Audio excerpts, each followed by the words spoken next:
আসসালামু আলাইকুম সুপ্রিয় দর্শক, আজকে আপনারা এই ভিডিওর মাধ্যমে জানতে পারবেন ইসলামে ধর্ষণের শাস্তি কি। ইসলামে ধর্ষণ অত্যন্ত জঘন্য ও মারাত্মক একটি গুনাহের কাজ। এটাকে কঠোরভাবে নিষিদ্ধ করা হয়েছে। এর বিরুদ্ধে কঠোর শাস্তির বিধান রয়েছে। আসুন আমরা সেটা জেনে নিই। মহান আল্লাহ তাআলা সূরা নূরের মধ্যে বলেছেন, ব্যভিচারিণী নারী, ব্যভিচারিণী পুরুষ, তাদের প্রত্যেককে 100টি করে বেত্রাঘাত করো। আল্লাহর বিধান কার্য করে তাদের প্রতি যেন তোমাদের মনে দয়ার উদ্রেক না হয়। যদি তোমরা আল্লাহর প্রতি ও পরকালের প্রতি বিশ্বাসী হয়ে থাকো, মুসলমানদের একটি দল যেন তাদের শাস্তি প্রত্যাখ্য করে। সূরা নূর। এই বিষয়ে মহানবী করিম সাল্লাল্লাহু আলাইহি সাল্লাম বলেছেন, অবিবাহিত পুরুষ নারীর ক্ষেত্রে শাস্তি হলো 100টি বেত্রাঘাত এবং 1 বছরের দেশান্তর।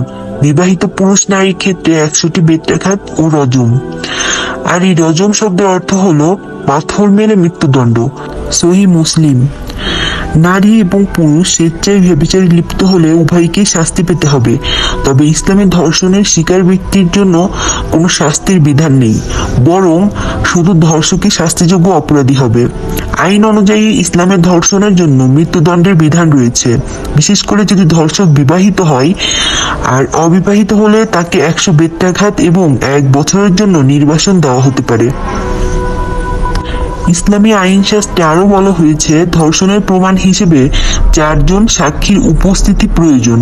তবে আধুনিক প্রযুক্তি যেমন ডিএনএ টেস্ট, সিসিটিভি হতে পারে। সম্মানিত দর্শক, বাংলাদেশের মতো দেশে ধর্ষণের ঘটনা আশঙ্কাজনকভাবে বেড়ে চলেছে। এই পরিস্থিতি মোকাবেলার জন্য অপরাধীদের অতি দ্রুত দৃষ্টান্তমূলক শাস্তি নিশ্চিত করা খুবই গুরুত্বপূর্ণ। ধর্ষণের শাস্তি দ্রুততম সময়ে বাস্তবায়িত হলে সমাজে এক ধরনের আতঙ্ক ও ভয় সৃষ্টি হবে, যা অপরাধীদের তাৎক্ষণিকভাবে প্রতিরোধ করতে সহায়তা করবে। দ্রুত শাস্তি কার্যকর হলে এটি অপরাধীদের জন্য একটি শক্তিশালী বার্তা হতে পারে, সমাজে কোনো ধর্ষকের স্থান নেই। এতক্ষণ সাথে থাকার জন্য ধন্যবাদ। ভালো থাকবেন, সুস্থ থাকবেন এবং সাবধানে থাকবেন। আল্লাহ হাফেজ।